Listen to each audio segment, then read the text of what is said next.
დღეს არის შაბათი. 26 აპრილი საეკლესიო კალენდრი დღეს არის 13 აპრილი. დღეს არის პირველი შაბათი შემდგომად აღდგომისა. და მინდა დიდი სიხარულით მოგილოცოთ ქრისტეს ბრწყინვალე აღდგომა. ქრისტე აღდგა. ქრისტე აღდგა. ქრისტე აღდგა. დღეს განსაკუთრებული დღე არის ქართველებისთვის. დღეს არის ხსენება წმინდა დიმიტრი ყიფიანის მეორე თავდადებული. აი ესე უწოდა აკაკი წერეთელმა მას. წმინდა დიმიტრი მეორე თავდადებული. საქართველოს მართლმადიდებლმა ეკლესიამ კი მას შეერქვა წმინდა დიმიტრი სამშობლოსათვის წამებული და სანამ წმინდა დიმიტრიზე დავიწყებდე საუბარს, მინდა მოგახსენოთ, რომ დღეს არის ხსენება წმინდა სერგი და კირილე ვასილევსკელი მოწამეების. ეს არის 62 საუბარი. 62 საუბარი და მოისმინეთ, მე აღარ შევჩერდები ამ თემაზე, იმიტომ რომ გვისაუბრია ძალიან მნიშვნელოვანი წმინდანები არიან და ეს საბჭოთა კავშირის თუ იმის კიდე ეფარება ეჭვია ის სიმხეცის რაღაცა არის. თუმცა ვირა გითხრათ, რომ როდესაც წმინდა დიმიტრი ყიფიანზე ვსაუბრობთ, ჩვენ ფაქტიურად გადავდივართ ისევ ამ თემაზე და ისევ აი ამ წარსულში, რომელზეც არაერთხელ გვისაუბრია, ეს არის რუსეთ-საქართველოს ურთიერთობა და ეს არის ქართული საზოგადოების რეაგირება რუსეთის ინტერვენციაზე, თუ აი რა ვთქვათ, არ ვიცი, ჩვენ ესე იგი 1795 წელს გავაფორმეთ ხელშეკრულება რუსეთთან, გიორგიევსკის ტრაქტატი იყო ესა და ერეკლე მეფემ გააკეთა ესა და ესეთ ამ ტრაქტატის პირობებს თუ ჩახედავთ, ჩვენ უბრალოდ მეგობრული დახმარება ვთხოვეთ, რაც მიღებულია ხო საერთოდ ქვეყნებს შორის ურთიერთობაში და 1801 წელს, როდესაც რუსეთმა საქართველოს შეერთა, აი ყოველგვარი ტრაქტატი გააუქმა, პირველი რაც გააკეთეს, ესე იგი ეს იყო მეფობის გაუქმება საქართველოში და მეორე რაც გააკეთეს, იყო ის, რომ სულ მალე გააუქმეს საქართველოს მართლმადიდებელი ეკლესიის ავტოკეფალია, რასაც რა თქმა უნდა მოყვა ქართული საზოგადოების რეაგირება ძალიან სერიოზული.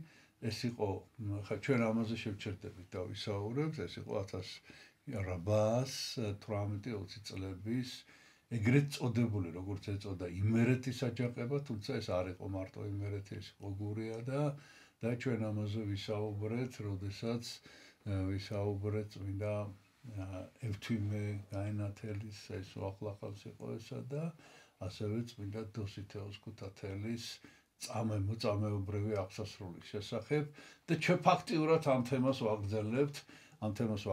ეს არის 1832 წლის შეთქმულება. ალბათ ეს კიდე ცალკე ძალიან დიდი თემაა თვითონ ამ შეთქმულების არსი და მნიშვნელობა, მაგრამ აი დიმიტრი ყიფიანის პიროვნება, დიმიტრი ყიფიანზე როდესაც ვსაუბრობთ, აქედან იწყება. მინდა გითხრათ, გაცრავად. მინდა გითხრათ, რომ დიმიტრი ყიფიანის შესახებ მადლობა ღმერთს ამისათვის და მადლობა იმ რა ვიცი რა ვთქვათ, მადლიერ შთამომავლობას. მის მიმართ მადლიერ შთამომავლობას, ძალიან დიდი ზღვა მასალაა წმინდა დიმიტრის შესახებ, დიმიტრი ყიფიანზე, ასე რომ თქვენ შეგიძლიათ, რა თქმა უნდა, ყოველგვარი გართულების გარეშე ინტერნეტში უბრალოდ ჩაწეროთ მისი სახელი და ძალიან ბევრი მასალა არის და შეგიძლიათ უფრო დაწვრილებით გაეცნოთ. მე შეძლებს და გვარად გავეცანი, რა თქმა უნდა, ყველაფერს ვერ, იმიტომ რომ ბევრია, როგორც მოგახსენეთ, წიგნები არის დაწერილი, ვიდეო მასალები არის, გადაღებული, სხვადასხვა ძალიან კარგი. მაგრამ მე მაინც ვეცადე, რომ შემეკრიბა ეს მასალები, შემეკრიბა კი არა, აი რომ გავეცანი, ამომეკრიბა ამ მასალებიდან და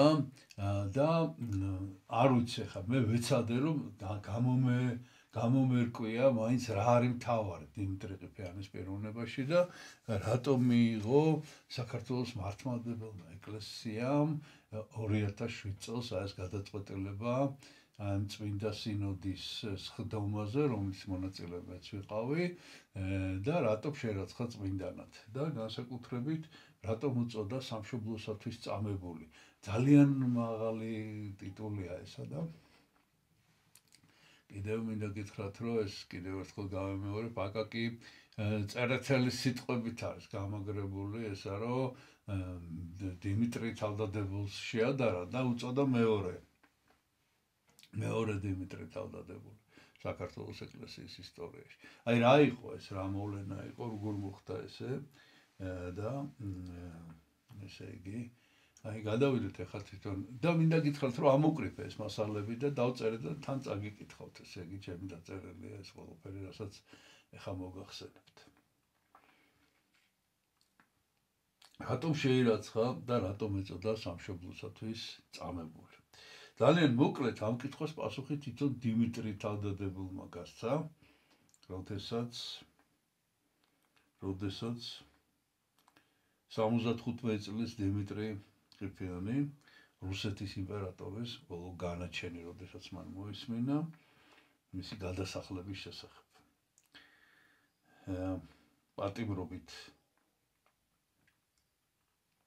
პატიმრობით დაიწყე ცხოვრება და პატიმრობით ვათავებ. უკეთეს ჯილდოს ვერც კი მოვიფიქრებდი. აი ეს თქვა დიმიტრი ყიფიანმა, როცა შეიტყო ესე იგი ამის შესახებ, რა თქმა უნდა, ახლა მოვყვებით ყველაფერს. აი ამ ორმა პატიმრობამ განსაზღვრა ფაქტიურად, აი პატიმრობით რო დაიწყო და პატიმრობით რო დაამთავრა, საბოლოო შეფასება. და მისმა ცხოვრებამ აი ფაქტიურად ამ ორ პატიმრობას შორის გაიარა. პირველმა პატიმრობამ და მეორე. პირველად რუსეთის მთავრობის საწინააღმდეგო ცნობილი 1832 წლის შეთქმულებაში მონაწილეობისათვის დაიჭირეს და მეტეხის ციხეში ჩასვეს და მეტეხის ციხეში 1 წელი გაატარა. ასაკეთებდა მეტეხის ციხეში, ამას მე ბოლოში მოგახსენე. 1 წელი იყო მეტეხის ციხეში და ამის შემდეგ გადაასახლეს ქალაქ ვოლოგდაში, რუსეთში. ეს იყო პირველი პატიმრობა და მაშინ დიმიტრი ყიფიანი იყო 21 წლის. აი ეს რო გადაასახლეს.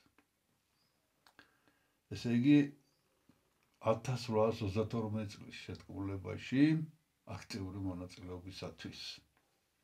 და მეორედ ესეთი რამ მოხდა, ესე იგი მოვლენები ესე განვითარდა, ეს იყო 1886 წელი. ძალიან რთული და აძაბული ვითარება იყო საქართველოში, ვერ ეგუებოდა საქართველო, ვერც შეეგუება ვერასოდეს. არც შეეგუება, რაც არ უნდა მოხდეს. ვერ ეგუება საქართველო დაპყრობილად ყოფნას. არ შეიძლება საქართველო იყოს დაპყრობილი. ვერ. და სხვათა შორის მინდა გითხრათ, რომ ესეთ დღეში იყო ისრაელი ზუსტად რომის იმპერიის ბატონობის ქვეშ და ჯულში ეწერათ ებრაელებს, რომ არ უნდა იყვნენ, მათი ბატონი, პატრონი მარტო ღმერთი უნდა იყოს. მარტო ღმერთისადმი უნდა იყვნენ დამონებულები და როცა ღმერთს არ ემონებიან, აი მაშინ იმონებს სხვა ერი, სხვა ხალხი. და ეხლა ამ შემთხვევაში სწორედ რუსეთის სახელმწიფოზეა ლაპარაკი და ესეთი რამ მოხდა, მაშინ იცით ახლა ეს ყველა რა თქმა უნდა იცოდეთ ყოველ შემთხვევაში. რაღაცა ძალიან დაიძაბა სიტუაცია სასულიერო სემინარიაში და მისმა სტუდენტმა იოსებ ლაღიაშვილმა მოკლა რექტორი. ცუდი საქციელია, რა თუნდა ლაპარაკი, არ შეიძლება სასულიერო პირის დეკანოზი ამშულობა ჩუძეცკი ეს გვარით არის ცნობილი რო ქვია. პავლე ჩუძეცკი დეკანოზი მოკლა სტუდენტმა. არ შეიძლება, მაგრამ აქ გამართლება კი არ აქვს, მაგრამ რა უნდა გააკეთო ხა ისეთი რომ სტუდენტს დავიმოაკლებინო რა, არ ვიცი. მოკლედ აი ეს მკვლელობა მოხდა და ცხადია ხა რამდენიმე დღეში დაასაფლავეს სიონის ტაძარში იყო, ესე იგი ეს არ ვიცი დაასაფლავეს თუ არა. ესე იგი იქ იყო პანაშვიდი და ამ პანაშვიდზე ეგზარქოსმა რუსეთის ეგზარქოსმა ესე იგი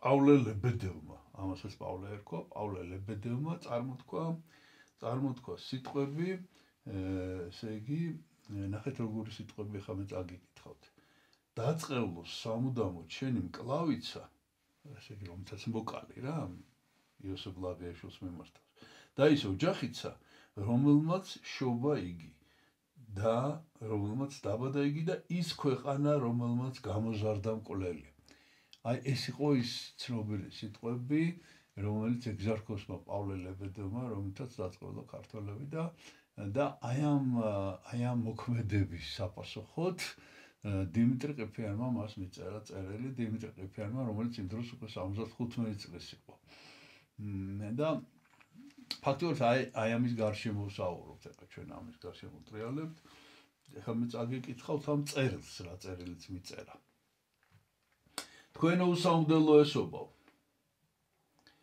მოიღეთ ჩემზე წყემსტავრული მოწყალება და თუ ხმებით გატაცებული აი ხმებმა გამიტაცა რა რასაც თქვენზე ამბობენ ახლა ის იქ არ იყო იმ წუთას დიმიტრი ვწოდავ შემინდეთ შეწოდება მაგრამ ეს ხმები ამბობენ რომ თქვენ დასწავლეთ ის ქვეყანა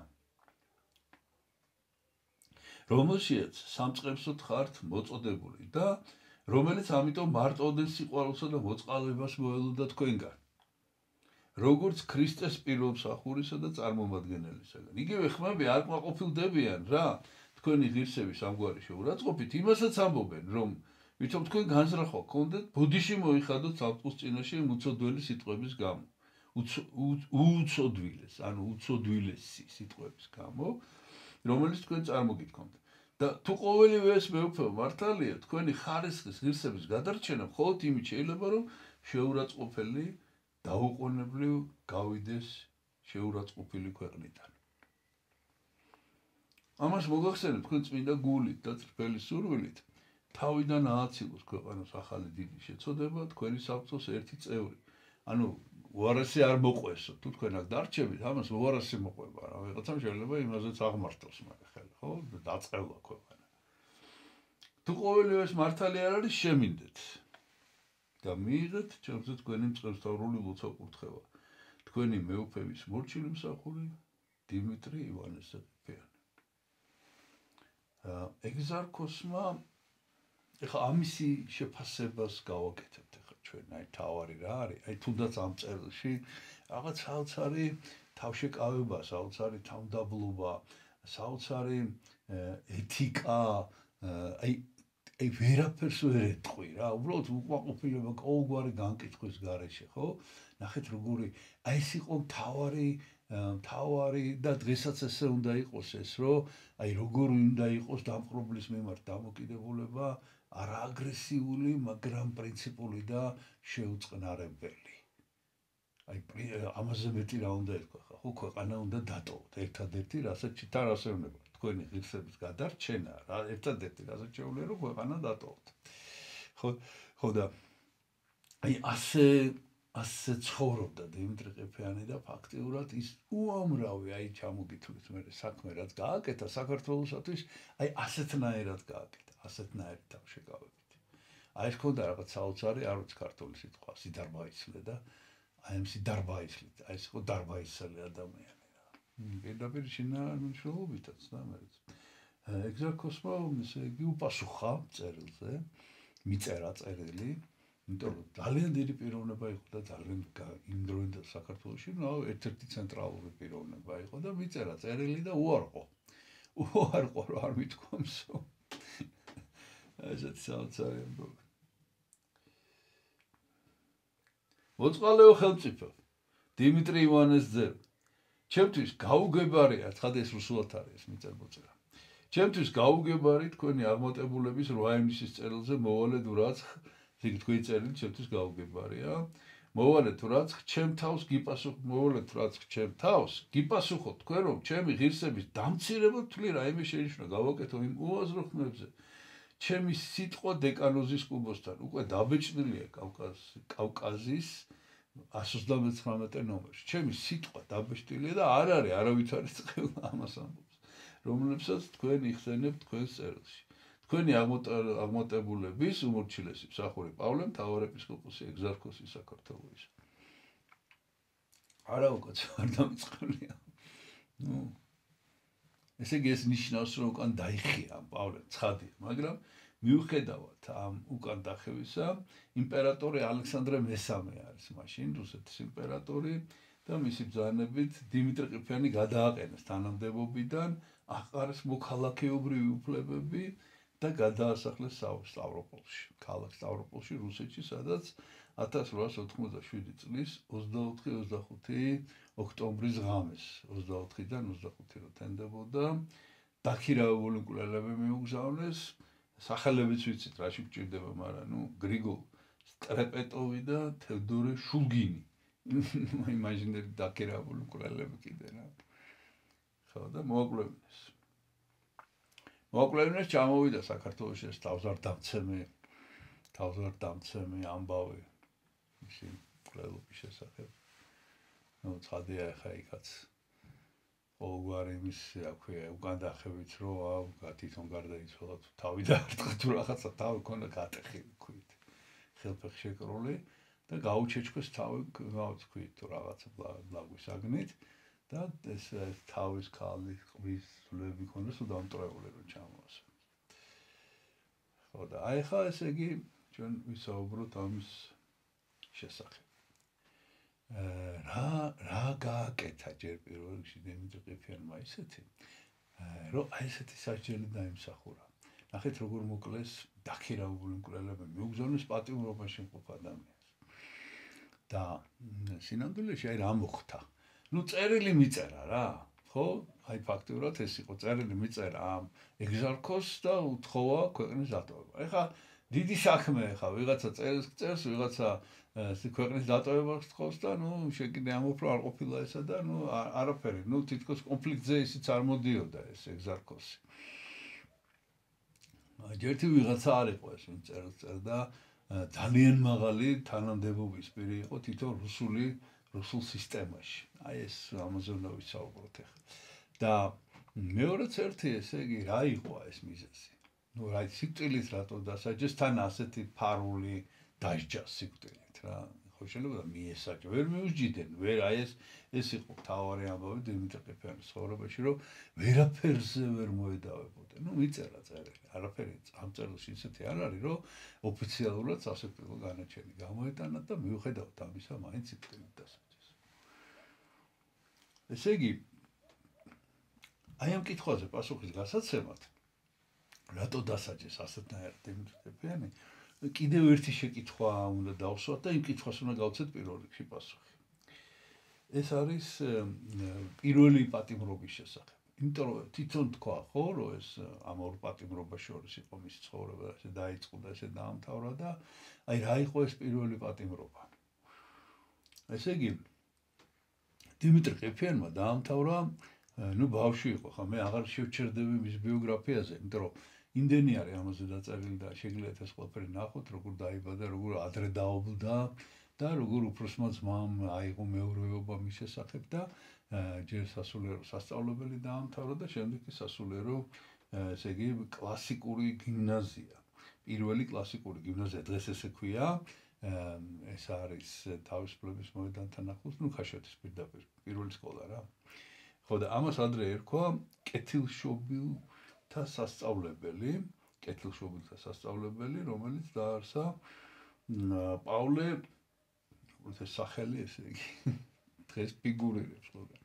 გენერალი პავლე ციციანოვი, ციციშვილი, ეს იყო მთავარმართებელი მაშინდელი 1803 წელს დაარსა მთავარმართებელმა პავლე ციციშვილმა ქართველი თავადაზნაურებისათვის კეთილშობილთა სასწავლებელი ესე ერქვა და აი ეს სასწავლებელი დაამთავრა 7-8 წელი ისწავლა და მთავრობისაგან ეძლეოდა ყოველწლიური სტიპენდია 5 ყოველთვიური უკაცრავად ყოველთვიური 5 მანეთი.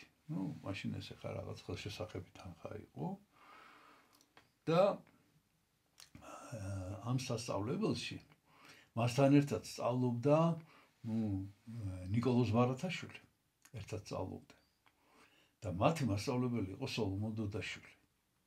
აი სოლომონ დოდაშვილის პიროვნება არის კიდევ გასაღები შეიძლება ითქვას დღევანდელი ჩვენი საუბრისათვის. ფაქტიურად შეიძლება ითქვას, რომ ესე იგი სოლომონ დოდაშვილმა განსაზღვრა დიმიტრი ყიფიანის, საფუძველი ჩაუყარა მას როგორც პიროვნებას, ესე რომ ვთქვათ. ეს იყო განათლებულესი ადამიანი თავისი დროის, რამდენიმე ენა იცოდა, ფილოსოფოსი იყო, ესე იგი ეს წარმოიდგინეთ ახლა რა პერიოდია, ეს არის 18 საუკუნის დასასრული, 19 დასაწყისი, როდესაც ის მოღვაწეობდა სოლომონ დოდაშვილი. და ქართველი ფილოსოფოსი იყო, აი წარმოიდგინეთ ეს რას ნიშნავს და ესე იგი ერთ-ერთი სულის ჩამდგმელი აი ამ 1832 წლის შეთქმულების. ჩვენ მაინც ამაზე არ გავჩერდებით ახლა როგორ გასცეს და როგორ ეს კიდე ცალკე თემაა და მისი იდეოლოგი ფაქტიურად ამ შეთქმულების იდეოლოგია ეს შეთქმულება დაიწყო სხვა შორის საქართველოში კი არა სანქტ-პეტერბურგში ეს სტუდენტები ვინც იყვნენ ახალგაზრდები მათ ჩაუყარეს იქ საფუძველი და მერე იქ მომზადებული იდეებით ჩამოვიდნენ აქ საქართველოში და მოკლედ ეს გეგმა ესეთი იყო რომ მთელი ამიერკავკასიას უნდა მოსდებოდა ეს და ისეთი სერიოზული შეთქმულება იყო რომ ეს ზაკრული ღალატია ყოფილიყო და არ გაეყიდათ ეს არ გაეცათ ეს შეთქმულება არ ვიცი რა მოხდებოდა რა ბევრად უფრო დიდი მასშტაბი ექნებოდა ალბათ ვიდრე იმერეთის აჯანყებას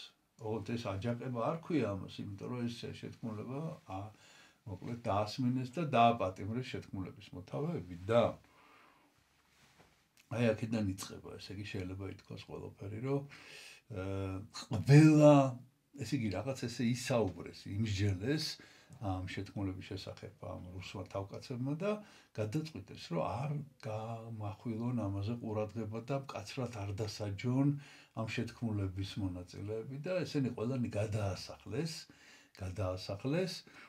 და ერთადერთი პიროვნება ვინც ფაქტიურად სიკვდილით დასაჯეს ესე იგი ვიატკაში, ქალაქ ვიატკაში იყო გადასახლებული, ეს იყო სწორედ სოლომონ დოდაშვილი 1836 წელს ვიატკაში ციხეში სული ამოხატეს. ერთადერთი ადამიანი აი ამ შეთქმულების მონაწილე, რომელიც სიკვდილით იქნა დასჯილი. რატო? იმიტომ რომ ეს იყო ყველაზე საშიში ადამიანი რუსეთის იმპერიისთვის, იმიტომ რომ ეს იყო იდეოლოგი ამ შეთქმულების და ეს იყო პრინციპული და აი აბსოლუტურად მოუსვენა ვერ ვიტყვით ახლა სხვებზე რომ ის არა ცუც ვერაფერს ვერ ვიტყვით ვერავიზე მაგრამ ეს გამორჩეული იყო აი ეს იყო სწორედ დიმიტრი ყიფიანის მასწავლებელი და დიმიტრი ყიფიანს ახალი დამთავრებული ჰქონდა ეს სასწავლებელი და 1832 წელს როდესაც შეთქმულება გაიხსნა იგი იყო 21 წლის დიმიტრი ყიფიანი და მიუხედავად ამისა აქტიური მონაწილე იყო და დააპატიმრეს, გააგზავნეს, მაგრამ დაბრუნდა შემდეგ. აი აქედან იწყება ესე იგი რაც შეეხება იმერეთის აჯანყებას, დიმიტრი ყიფიანი მაშინ 89 წლის იყო დაახლოებით რა ზუსტად ვიცით, ხო? და 1811 წელს დაიბადა და 1818 წლის შეთქმულებაზეა ლაპარაკი. რა თქმა უნდა არ მონაწილეობდა იმ შეთქმულებაში, კი არა აჯანყებაში, პატარა იყო მაშინ, მაგრამ შეუძლებელია რომ ეს არ განეცადა ეს არ იყო მარტო ეს ქართული ხალხის, ქართული ეკლესიის, ეს ორი უდიდესი მოწამე კიდევ ერთხელ გავიმეორებ, ეს იყო კათალიკოსი ქართლის მაშინ, ეს იყო დოსითეოს ქუთათელი და არ იყო ოფიციალურად უბრალოდ ეს დაფიქსირებული, თუმცა როგორ არ იყო ოფიციალურად იყო უბრალოდ არ არის ცნობილი ის აქტი კათალიკოსად აღსაყდრების და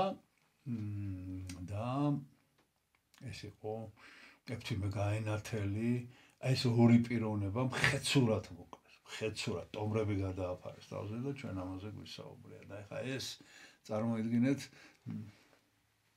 ყოველი ქართველის გულში და განსაკუთრებით დიმიტრი ყიფიანის გულში როგორ აირეკლებოდა ესა და როგორ იქნებოდა მისი რეაგირება ამაზე და შემდეგ შემდეგ უკვე როდესაც ამ სასწავლებელში იყო, როდესაც ამ სოლომონ დოდაშვილთან ჰქონდა შეხება, აი როგორც კი დაამთავრა სასწავლებელი, პირველი რაც გააკეთა, სხვაჩვენს იქვე დაიწყო მოსწავლებლად მუშაობა, ეს კიდე საინტერესო თემაა მის ცხოვრებაში.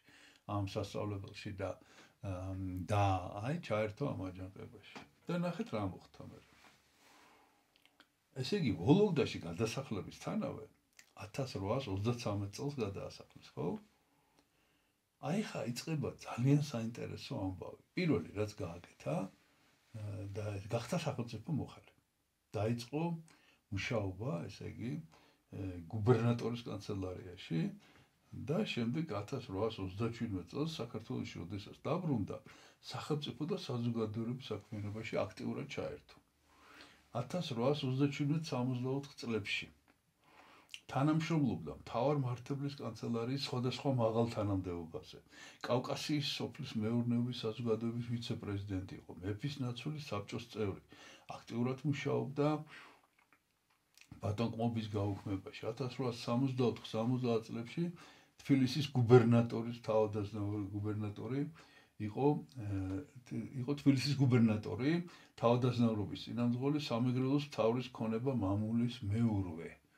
ეხლა მე ძალიან სწრაფად და მოკლედ გითვლით რა თანამდებობებზე უმუშავია. ესე იგი 1875-79 წელში თბილისის მერი იყო, ანუ ქალაქის თავი. შემდეგ 79-82 წლები ქართველთა შორის წერა-კითხვის გამავრცელებელი საზოგადოების თავმჯდომარე. 85-86 წლები ქუთაისის გუბერნიის თავადაზნაურობის წინამძღოლი. და აკაკი წერეთლის სიტყვებით, ნახეთ რას ამბობს აკაკი წერეთელი მასზე. ქართველობას მისთვის გარდა სიცოცხლისა არ მიუწია რა. ქართველობას, ანუ ის რომ ქართველი იყო, ამითი ვერც ისარგებლებდა და ნუ არაფერს არ ნიშნავდა ეს იმ დროს და რუსობამ მოახვეჭინა ყველაფერი. ანუ რუსეთის იმპერატორის სამსახურში ჩადგა და ესე იგი მთელი ცხოვრება ფაქტიურად მისი რუსეთის იმპერატორის სამსახურში გაატარა. და აი შეკითხვა, რომელიც ფაქტიურად განსაზღვრავს ყველაფერს. ასეთი მგზნებარე პატრიოტი, ახალგაზრდა კაცი, რომელიც აი ესე აქტიური მოღვაწეობისთვის გადაასახლეს აი ამ ესე იგი რუსეთში გადასახლებაში იყო და ესე იგი რა შეიცვალა? იმ წუთშივე როგორც კი გადასახლებაში მოხდა, დაიწყო გუბერნატორის კანცელარიაში მუშაობა. ნუ შესთავაზეს რა თქმა უნდა, რაღაცა ეს იყო მაშინ რუსული პოლიტიკა და ის დათანხმდა. რა შეიცვალა? აი რა შეიცვალა ესე უცებ მის ცხოვრებაში? და ის სწორედ აქ არის ეს პასუხი. არაფერი არ შეცვლილა. ეს იყო მისი არჩევანი და ნახეთ აი ამ კითხვაზე პასუხს იძლევა აკაკი წერეთელი ისევე. დახეთ გულგაუტეხელობას იმას სამშობლო მაინც არ დავიწყებია. ესე იგი ამ კითხვაზე წევს პასუხს რა. აი იმას რომ ამბობს რომ რუსობა მიცა ყველაფერი. იმას სამშობლო მაინც არ დავიწყებია. იმ თავიდან ამ ბოლომდე ანუ პირველი პატიმრობიდან მეორე პატიმრობამდე, ამაზე ელაპარაკი, ამ ბოლომდე, სიყრმიდან სიბერემდე სულ თურმე საქართველოზე ფიქრობდა. ეს არის მისი სიტყვა დასაფლავებისათვის. დიმიტრი ყიფენის დასაფლავებაზე წარმოთქვა სიტყვა აკაკი წერეთელმა. ცოტას ფიქრობდა პირადობაზე, დიდკაცობა და ძალა იმიტომ უნდოდა, რომ ხალხში მეტი გავლენა ქონებოდა და მეტი სარგებლობა მოეტანა საქართველოსათვის. იმან კარგად იცოდა, რომ იმ დროში კაცი გენიოსიც რომ ყოფილიყო, თუ მის ადამიანობას რუსის ბეჭედი არ ექნებოდა დაკრული, არავინ რას გაუგონებდა. მის წინ ორი გზა იდვა, მარცხნით ბიუროკრატიული მთავრობისგან გატკეცილი ავარდით მოფენილი და პირადად საბედნიერო. ხოლო მარჯვნივ მე-60 წლის მოღვაწეობის ნაჩხერ კედელები უსწორმასწორო, სახიფათო და პირადად სამნებელი. საპირადო ბედნიერების საფეხურზე შემდგარი ყიფიანი უშიშრად გადავიდა ამ სახიფათოზე, ხო ესე დაიწყო, თქვათ, ხო? ვითომ. და ჩაირიცხა ახალ მოღვაწეებში, სიტყვით, კალმით, საქმით, სულითა და მათთან იყო ისიც. და ნახეთ სადაც არის მას ამბობს. ორი ნესვი ერთი ხელით არ დაიჭირებაო, ნათქვამი აქ წერეთელი ამბობს. ანუ ორი ბატონის მსახური რო ვერ იქნები რა, ანუ ღმერთის მსახური უნდა იყო ან მამონასი. ორი ნესვი ერთის ხელით არ დაიჭირებაო და დღესხვალიობით, თანდათანობით ააყრევინა მთავრობას გული, აი მას შემდეგ რაც მეაღწია ამ უმაღლეს კარიერულ საფეხურს, ააყრევინა მთავრობას გული, გაირისხა და თავი მოაშორებინა. მაშინდელ ბიუროკრატიას პირდაპირ ბრძოლა გამოუცხადა, მაგრამ მთავრობამ ხელი აიღო, აი რა მოხდა მერე. მთავრობამ აიღო უკვე მასე ცხოვრების ბოლოში ლაპარაკი. მისიანებმა ზურგი უჩვენეს და დარჩა მარტო დოლის ოლზე. მაშინ კი დაინახა, რომ თვითონ ვეღარ შევიდოდა სამკალში. ნაყოფს ვეღარ მოესწრებოდა და შეუდგა მარტო მხოლოდ თესვას, რომ ის ზათეს ოდესმე თავი ეჩინა. დამწიფებულიყო და სხვებისათვის მაინც აიღებინებინა ხელში ნამგალი. ეს არის იდეალური ბრძოლა, რომელიც არ ეტანება ხორცელ ძალმომრეობას და მას დაადგა ყიფიანიც. ნახეთ, ეს არის იდეალური ბრძოლა, რომელიც არ ეტანება ხორცელ ძალმომრეობას. დამას დაადგა ყიფიანიც. აი ეს არის პირდაპირი ფორმულა, პირდაპირი ინსტრუქცია შეიძლება ითქვას დაპყრობილი ქვეყნისთვის, როგორ უნდა იმოქმედოს დამპყრობლის, აი ბერთელა დამპყრობლის წინააღმდეგ და მინდა გითხრათ, რომ დღესაც ეს ერთადერთი სწორი გზა არის. სხვანაირად წარმოუდგენელი. არც ერთი ქართული დაწესებულება არ არის ჩვენში, რომ მეთაურობა ყიფიანს არ ეკუთვნოდეს. ბანკი, ქართველთა შორის წერა-კითხვის გამავრცელებელი საზოგადოება, თეატრი და სხვანი მისი ინიციატორობით არის დაარსებული. ანუ ესე იგი ფაქტიურად აი სწორედ აი მივოდექით ახლა რომ აი ამ არააგრესიული, თანმიმდევრული, მიზანდასახული ჩუმი შრომის გამო რუსეთის სახელმწიფოს ხელისუფლება ვერაფერს ვერ უხერხებდა მას, ვერაფერს, ვერც გაასამართლებდნენ, ვერც აი ვერაფერი ვერ გააწყვეს დიმიტრი ყიფიანის შესახებ, აკეთებდა ქართულ საქმეს.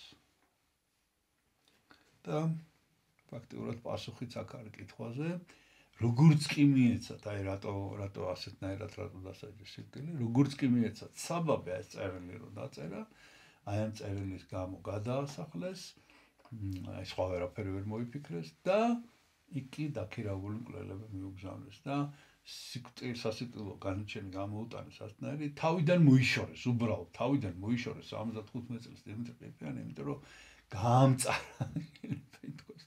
გაამწარა რუსეთის ხელისუფლება აი მთელი ამ თავის ცხოვრების მანძილზე. ეხლა თვითონ დიმიტრი როგორი იყო ამის შესახებ, დიმიტრი ყიფიანის პიროვნების შესახებ, მინდა რომ რამდენიმე მოგონება წაგიკითხოთ. პირველი ისევ აკაკი წერეთელს მიუბრუნდები და აკაკი წერეთელი წერს მასთან დიმიტრისთან პირადი შეხვედრის შესახებ.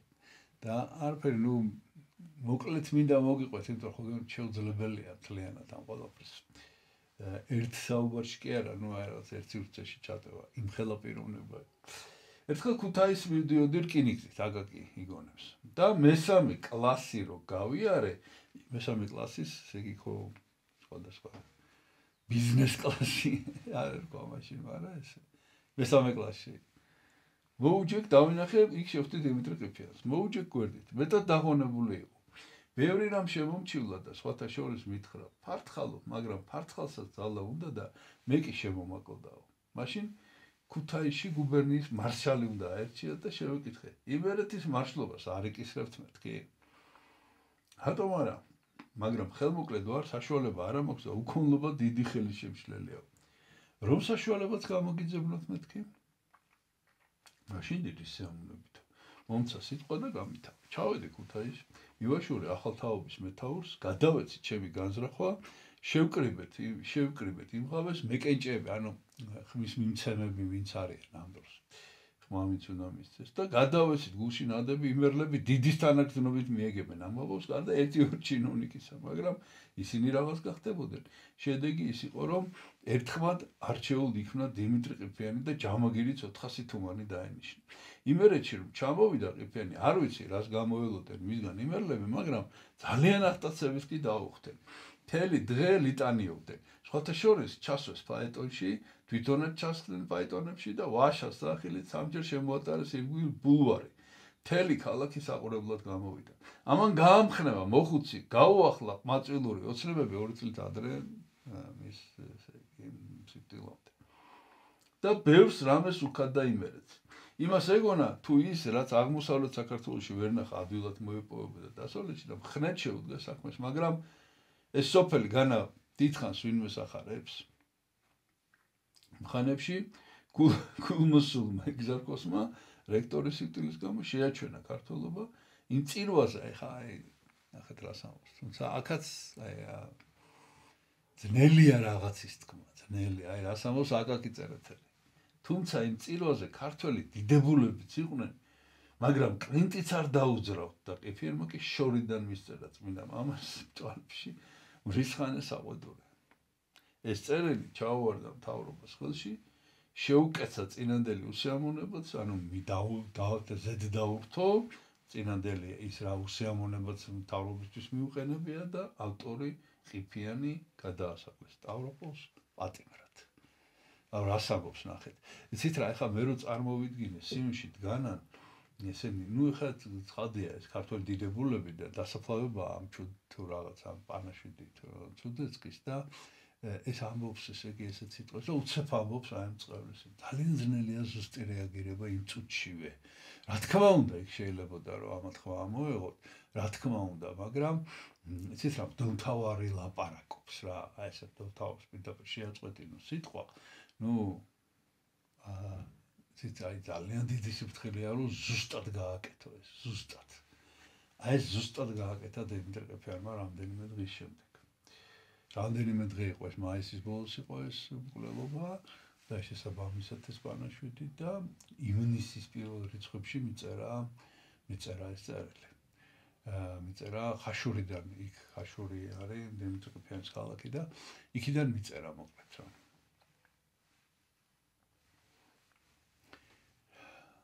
ეხლა ილია ჭავჭავაძის მოგონებებს მოგონება კი არა, სიტყვა ფაქტიურად რამდენიმე სიტყვა ქონდა. თუმცა იქ არ წარმოუთქვამს სიტყვა. ეს თედო 16 აყაიფულთან ნახავთ ეხა. ცოტა ხანში დასაფლავებაზე არ უთქვამს ეს სიტყვა, მაგრამ გამოაქვეყნა ეს სიტყვები. და ირასამს ნახეთ. ყველა სწუხს, ყველა გლოვს, ყველა მისტირის უკან დიმიტრი ყიფიანსა. დიდი თუ პატარა, ყრმა თუ ხნიერი, სწავლული თუ უსწავლელი, მაღალი თუ დაბალი, ნაცნობი თუ უცნობი, მახლობელი, შორეული, ყველანი ერთად და თითოეული ცალკე გრძნობს, რომ რაღაც დააკლდა, რაღაც დაეკარგა, რაღაც ძარღვით ჩასწყდა გულში.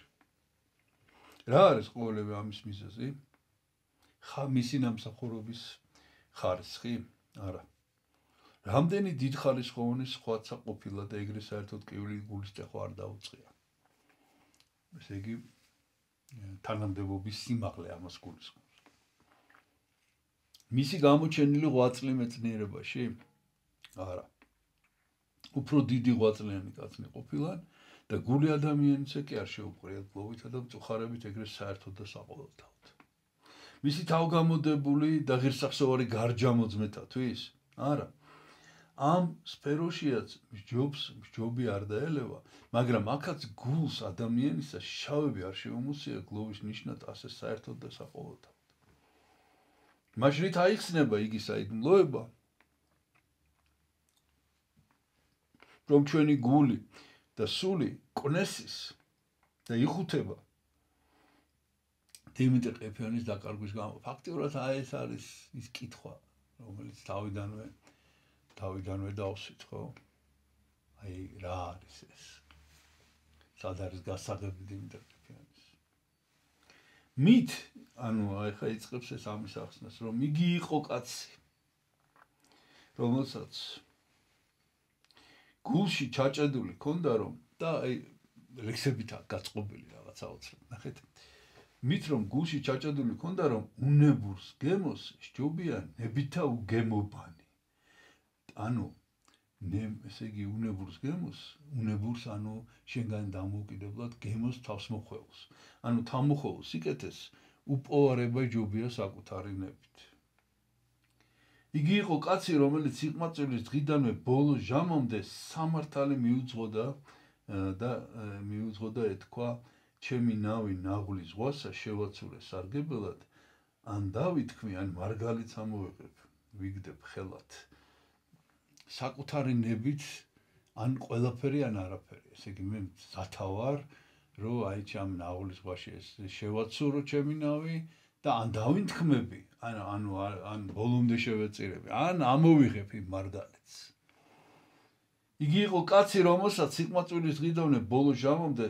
სამართალი მიუძღოდა ეთქვა ეს თქვით იგი იყო კაცი რომელიც როცა ბედნიერი იყო ვერც ამ ბედნიერებამ წაიცდინა და ვერც უბედურებამ დაიტყვევა რადგან იცოდა რომ ბრძენი არც იშობს ფრიადა არც დია შეწუხდებისა აი ეს ლექსის შინაარს გეტყვით ესე იგი რომ ბრძენ ადამიანს არც განშვება აცდუნებს და არც შევიწროება ანუ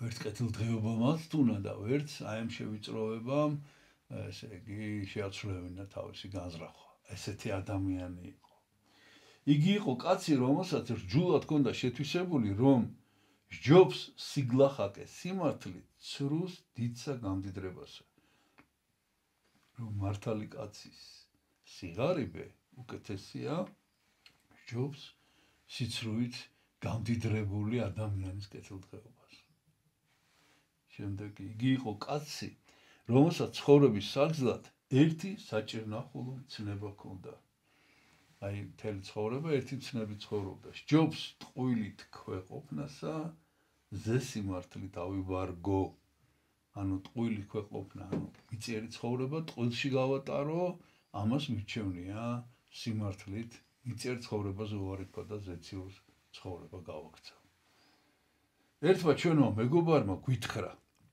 იგი იყო კაციო რომელიც თავის დღეში არ იტყოდა ჰოს როცა მისი გული ამბობდა არას ძნელია უკეთესად გამოთქმა ადამიანის ღირსებისა დიახ დიმიტრი ყიფიანი იყო მართალი კაცი იმიტომ რომ მართალი მარტო ის არ არის რომ ხო არს თქვა როცა გული არას ამბობს მართალია ამბობს ერთი თქვენი კაცი ის არის ის კი არ არის რომ კაცმას თქვას რაც ჭეშმარიტი არამედ ისა რასაც ფიქრობდა რაც გულში გვაქვს ყოველთვის ესე იგი გულში რაც გქონდა იმას ამბობდა ცხადია რა კაცი იყო დიმიტრი ყიფიანი ნახეთ რაღაც საოცარი სიტყვა აქ ნახმარე იგი იყო გულთასრული ნიშნავს რომ ბოლომდე ემსახურებოდა იმ გადაწყვეტილებას რასაც ღებულობდა პრინციპული ადამიანი იყო ესე იგი აი ამ თავის პრინციპებზე მაღლა და ეს პრინციპები გასაგებია რაც იყო ხო მისი არასოდეს არაფერს არ აყენებდა სხვათა შორის პრინცი სიტყვა იტალიურად არის პრინჩიპე და ესე იგი პრინცი და პრინციპი ერთი და იგივე ძირით ლათინური ძირიდან მოდის და პრინცი არის ის ადამიანი ვინც პრინციპებით ცხოვრობს აი ეს არის პრინცობა აი ეს არის თავადობა თავადი აი ამას ამბობს რომ ეს იყო თავადი ნამდვილი ოღონდ მარტო წოდებით კი არ იყო არამედ ეს იყო აი ეს პრინციპებით ცხოვრები ადამიანი იგი იყო კაცი ხასიათისა ანუ აი გადაწყვეტდა და შემდეგ გაკეთებდა ჩვენ და სამწუხაროდ ეს დიდი და ძვირფასი სიკეთე მარტო ჩვენს ძველებს გამოსდევთ და აი რას მიტირით როცა იგინი მიტიან არიან ბევრნი დიდხარისხოვანიცა მეცნიერნიცა მოღვაწენიცა მწერალნიცა და არ არიან მხოლოდ ხასიათის კაცნი გულთასროლნი აი ესე უწოდებს ამ სიტყვებს აი მთავარ თვისებას, რაც დიმიტრი ყიფიანს ჰქონდა. მძლედ მობურთალნი ქვეყნიერების მოეზონებით მარტო დიდ ხასიათის ბუნებოვანი კაცნი არიან. მძლედ მობურთალნი აი თავისი საქმის შემსრულებელნი რა. ქვეყნიერების მოედანზე მარტო დიდ ხასიათის, დიდ ბუნებოვანი, დიდ ხასიათის კაცნი არიან. დიდ ბუნებოვანი. აი დიდ ბუნებოვანი ადამიანი იყო დიმიტრი ყიფიანი. ქვეყნის ღერთს მარტო ის ატრიალებს, ვისაც მიხმადლებია გულთასრულობა, დიდხასიათობა. იმისგან მიუხედავად, ტრიალი ემარჯვოთ თუ ემარცხათ. ყოველივე დიდებული საქმე, რითაც კი კაცობრიობა ქადულობს და თავს იწონებს, ქმნილია ხასიათიან კაცთა მიერ და არა ვისმე სხვისაგან. ამიტომაც ხასიათიან კაცის წინაშე ყველა უნებლიეთ თავს იხრის მოწიწებით და სასოებით. ამიტომ ყველა დიდი და პატარა უკან მისტირის, როცა ამის თანაკაცი მიდის უკან დაუბრუნებლად და სამუდამოდ. აღარ არის დიმიტრი ყიფიანი. აღარ არის ის, ვისაც და ისევ ლექსი აქვს ნახეთ, ფეხი მთებრ ედგათ ქვეყანად ტინურად გამტკიცებული, ტინი კლდე არის, ესე იგი ორივე ფეხით მიწაზე მყარად იდგა, ფერხი, თებრ თასავით იდგა, ტინი კლდი სალი კლდესავით გამტკიცებული. დიმიტრი ყიფიანი გარდაიცვალა 5000 კაცამდე ნაცნობი თუ უცნობი მიდის იმის პანაშვიდზე, რათა სხვასთან ერთად ერთ კრებულად, ანუ ერთ პირად, ერთ სულოვნად უთხრას. განისვენე მართალთა თანაო. დიდი პატარა გლოვს და მწუხარებს.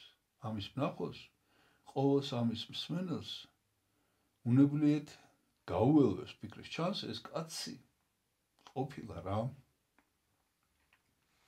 უცხო ადამიანი რომ ნახავდა ამას, ეთყობა მართლა ვიღაცა იყო. ჩანს რისთვის მეუცხოვრია, ჩანს რამ გაუკეთებია, რაღაცა გაუკეთებია. თორემ დღეში ამდენი კაცი კვდება, რატომ სხვაზე და არ არის ეს ამბავი? აქედან დიდი სახტომი არ არის იქამდე. აი ძნელი არ არის შემდეგი ნაბიჯის გადადგმა ადამიანის გონებისათვის. აქედან დიდი სახტომი არ არის იქამდე, რომ კაცმა თვალი შიგნით ჩაიბრუნოს საკუთარ თავში და თავის გულში დაიწყოს იმის პასუხისმგებნა, თუ რისთვის ავარ, რა გამიკეთებია. რით მომიგონოს ჩემმა შემდეგმა. დიახ, ამისთანა მაგალითი მოგვივლენს ხოლმე თავის განკითხვის დღეს. უწვრთნის, გვასწავლის და გვზრდის. აი, დიმიტრი ყიფიანი აქ არის და აბა მე რა გამიკეთებია. როცა ამისთანა კაცი სამუდამოდ მიდის, თითქო ჩემი და თქვენი წილად ხდომილი სინათლე ზისა თან მიაქვსო. თითქო თითოეული ჩვენთაგანი გრძნობს, რომ თან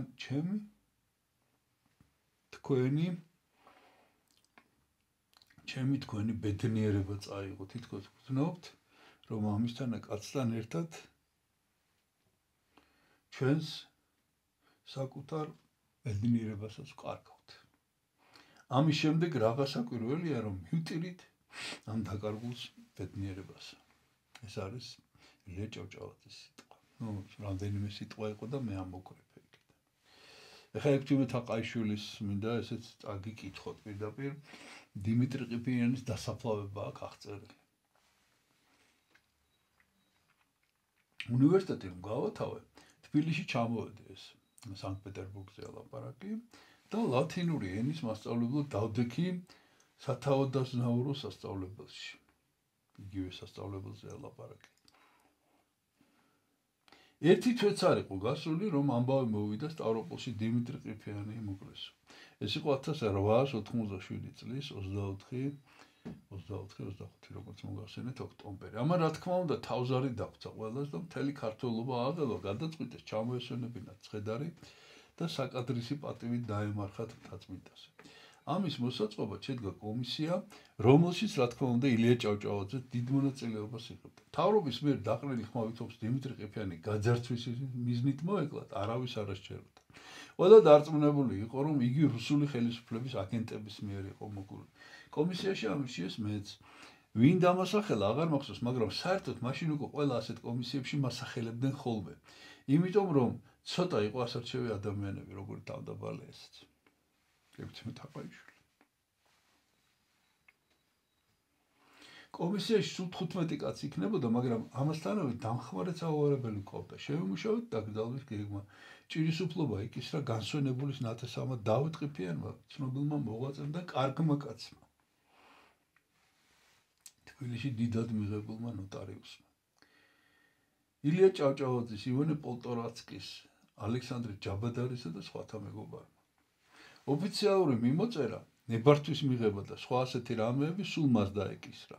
მართალია დიმიტრის ვაჟი დარჩა, კოტე, მაგრამ ის ვერ გაართმევდა თავს იმდენ საქმეს და თან პრესტიჟისთვისაც სჯობდა დავითისათვის დავალება იმეების ამ საქმეების. დაიძრა პროცესია დავით ყიფიანის მეთაურობით, როგორც კი მივახლოვთ გრიბოედოვის ქუჩის ასავალს, პოლიცია გადაგვეღობა და გამოგვიცხადა, რომ პროცესია გრიბოედოვის ქუჩის თაწმინდაზე მედიან, იქ უნდა დაასაფლავონ და რომ გრიბოედოვით ავიდნენ, რომ აქ ცენტრალურ გამზირზე არ შეიქმნა ერთი ჩოჩქოლი. ხალხი წინ მიმავალთ მიაწვა. ამასობაში ნიკო დიასამიძემ, რომელიც წაბლისფერ წაბლისფერ ცხენზე, ანუ ტაიჩზე იჯდა, ქართულ ჩოხაში გამოწყობილი ცხენ და ცხენ გაარღვია პოლიციის. რას მინდა გასწია წინ. ანუ ამ დღევანდელი რუსთაველის გამზირზე. გოლოვინის გამზირი ესე ერქვა. დავით ყიფიანიც მას გაყვა. პოლიცია წინ გადაუდგა სამღვდელოებას, იქნებ ესენი მაინც შეეჩერებინა, რომელსაც მიუძღოდა ცნობილი ქართველი პატრიოტი. ბერი ეპისკოპოსი ალექსანდრე ოქროპირიძე. ესეც წმინდა. ის საერთოდ თითქოს არ იყო გამბედავი კაცი. თავდაბალი იყო, მაგრამ აქ კი ნამდვილად გამოიჩინა გამბედაობა. პოლიციის რაზმის მეთაურმა უთხრა: "Ваше преосвященство, приказано погребать Донской улице направить процесс". ანუ ესეთი ბრძანებაა, რომ იქით ახვიდეთ და ალექსანდრე არ შედგა და მიუგო: "Меня пригласили родные покойного, куда они последуют, я за ними". მე ესეთი რამე უთხრა, რომ გასაგებია, მაგრამ მე ნათესავებმა მომიწვიეს, ისინი თუ წავლენ იქ, მეც კი უნდა წავიდე და გაყვა.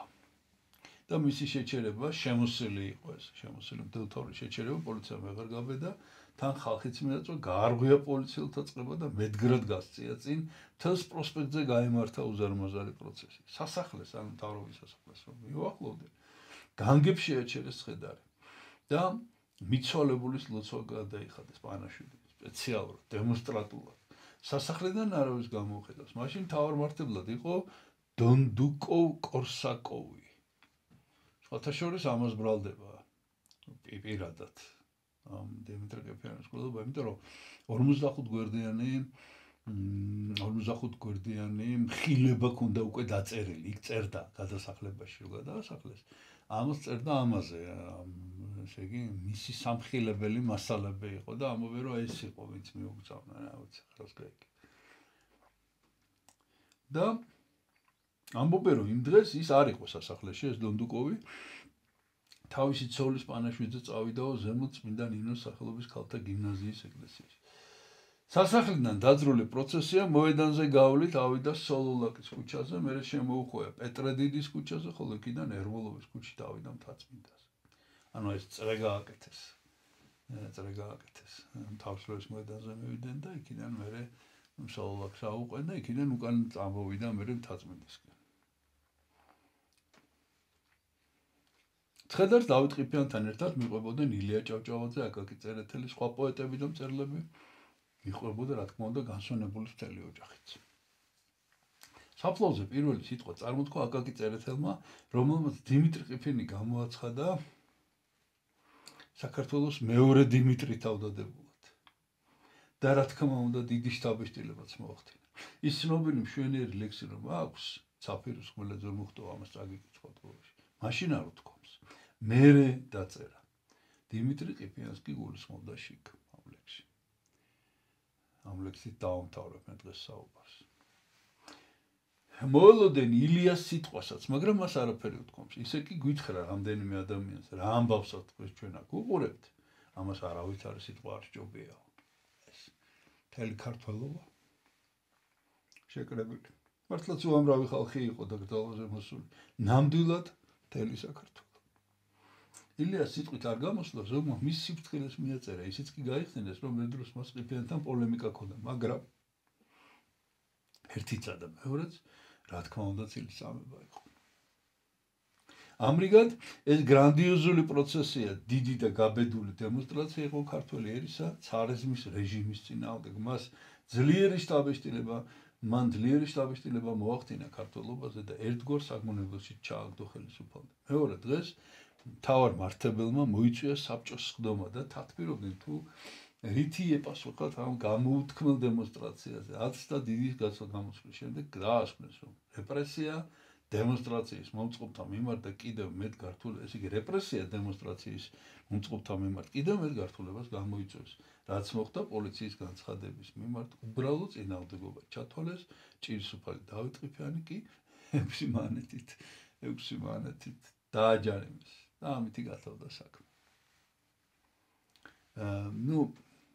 ანამ დავამთავრე მე კიდევ მინდა ხაზი გავუსვა, რომ დიმიტრი ყიფიანის ლიტერატურული მოღვაწეობა არის ძალიან მნიშვნელოვანი. რომეო და ჯულიეტა შექსპირის პირველად დიმიტრი ყიფიანმა თარგმნა ქართულად და კიდევ სხვა პიესები შექსპირის. გიორგი ერისთავის გაყრა ქართულიდან რუსულად თარგმნა და 1857 წლიდან ცისკარში თანამშრომლობდა დაბეჭდა ჟანლისის, ოქტავ ფელიეს, მოლიერის, შექსპირის, პიერ მომარშეს და სხვათა თხზულებათა თარგმანები. აი სწორედ აქ მინდა გავიხსენო ის, რომ საოცარი რაღაცა იყო. ესე იგი მეტეხის ხეში ხო იჯდა ერთი წელი, აი მაშინ პირველად რომ დააპატიმრეს, ერთი წელი ყავდა და მერე გადაასახა. აი ერთ წელიწადში მოითხოვა ფრანგული წიგნები და ერთი წლის განმავლობაში მარტო წინვალედ შეისწავლა ფრანგული ენა და მერე ფრანგულიდან ქართულად თარგმნიდა. 1882 წელს სანქტ-პეტერბურგში გამოუქვეყნა ახალი ქართული გრამატიკა. ეს არის დიმიტრი ყიფიანის ლიტერატურული მოღვაწეობა და წერდა საისტორიო ჟანრის თხზულებებსაც. ეხლა წაგიკითხავთ აკაკი წერეთელის ეს ცნობილი ლექსი. ყველამ იცით, ყოველ შემთხვევაში უნდა იცოდეთ, რა თქმა უნდა. მაგრამ აი რადგან დღევანდელი თემაა, დიმიტრი ყიფიანს მეუძღვნა ეს. ახლა უფრო კარგად გავიგებთ ამ ლექსის შინაარსს. თაწმინდა ჩაფიქრებულა, თაწმინდა იმიტომ რომ თაწმინდაზე დაასაფლავეს. თაწმინდა ჩაფიქრებულა შეყურებს სისხლის ვარსკვლავს. ნათობი სხივებს მაღლით ფენს თავდადებული საფლავს. სისხლის ვარსკვლავი ანათებს დიმიტრი ყიფიანის საფლავს. დადუმებულა თაწმინდა ისმენს დუდუნსა მტკვრისასა მდინარე ნანას უმღერის რაინდსა ურჩსა მტრისას. თაწმინდა გულში იხუტებს საშვილიშვილო სამარეს, მამა დავითს ავედრებს, ანუ დავით გარეჯელზეა ლაპარაკი ცხადია, მამა დავითს ავედრებს, აბარებს ქვეყნის მოყვარეს.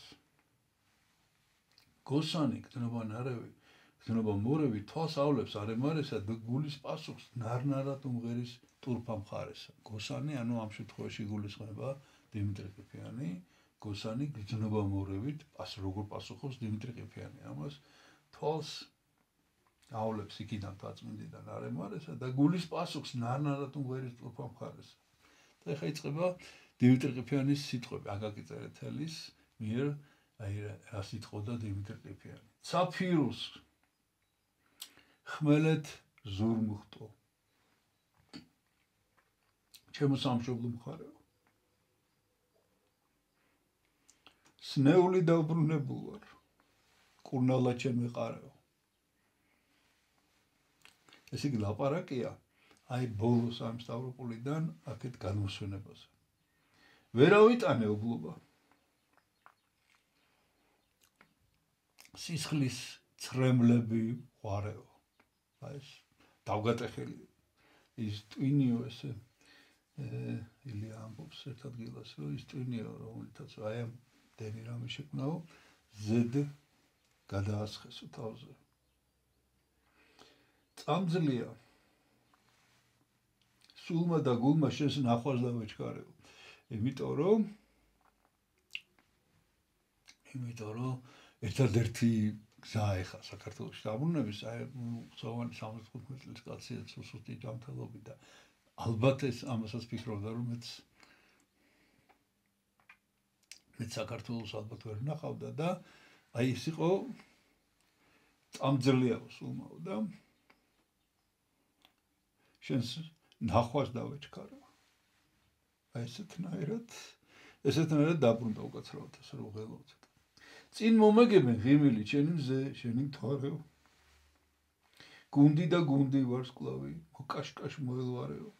გულში იფეთქა სიამე, სევდები უკან ყარეო. ია და ვარდი დამჭკნარი. ხელახლა გამიხარეო. ცაფირუს ხმელე ძურმუხტო. სულის ჩამდგმელო მხარეო. შენი ვარ. შენთვის მოვკვდები, შენზე დონ გლოვიარეო. ნურც კუდარს გამწირავ. ნურც ცოცხალს. გამწირავ ესე იგი შენ გარეშენი დამტოვებ. ნურც კუდარს გამწირავ, ნურც ცოცხალს. ზე კალთა დამაფარეო. და რომ მოვკვდები, გახსოვდეს ანდერძი დავიბარეო.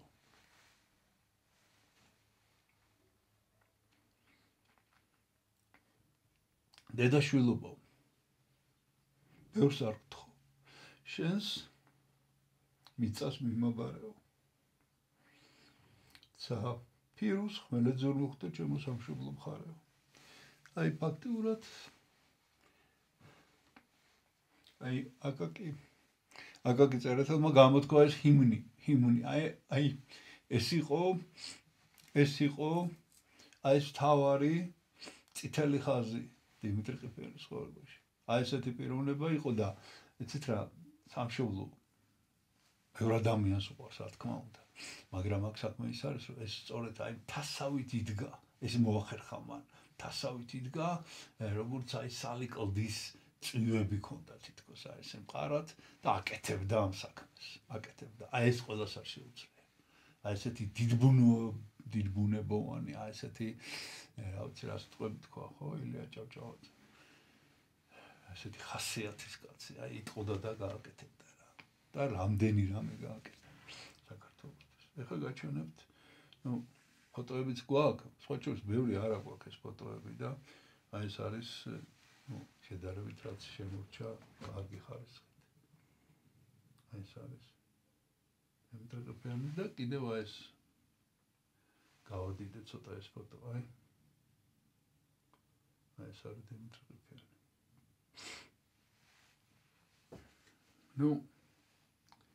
დღეს ამითი დავამთავრებ საუბარს, კიდევ ერთხელ შეგახსენებთ, რომ დღეს არის ვასილევსკელი წმინდანების ხსენება. ნახეთ ეს საუბარი მოისმინეთ, იმიტომ რომ ესეც იგივეა ამ საბჭოთა რეჟიმის სხერფლია. დღეს თემა გვაქვს მოკლედ ესეთი სასაუბრო და კიდევ ერთხელ მოგილოცავთ დიმიტრი ყიფიანის ხსენება ნიშნავს ჩვენ მის დაბადების დღეს ეცეურ საქართველოსათვის სასუფევლისათვის დაბადებას აღნიშნავთ. ასე რომ შეგვეციოს წმინდა დიმიტრი ყიფიანის მადლი, რა თქმა უნდა არაფერი გაგვაჩნია მისი თაწმინდაზეა მისი საფლავი არ გაუხსნიათ. მე კიდევ ერთხელ მოგილოცავთ აღდგომის ბრწყინვალე დღესასწაულს. ქრისტე აღდგა. ქრისტე აღდგა. ქრისტე აღდგა. რაულ ბედნიერ აღდგომას დაგვესწრებთ.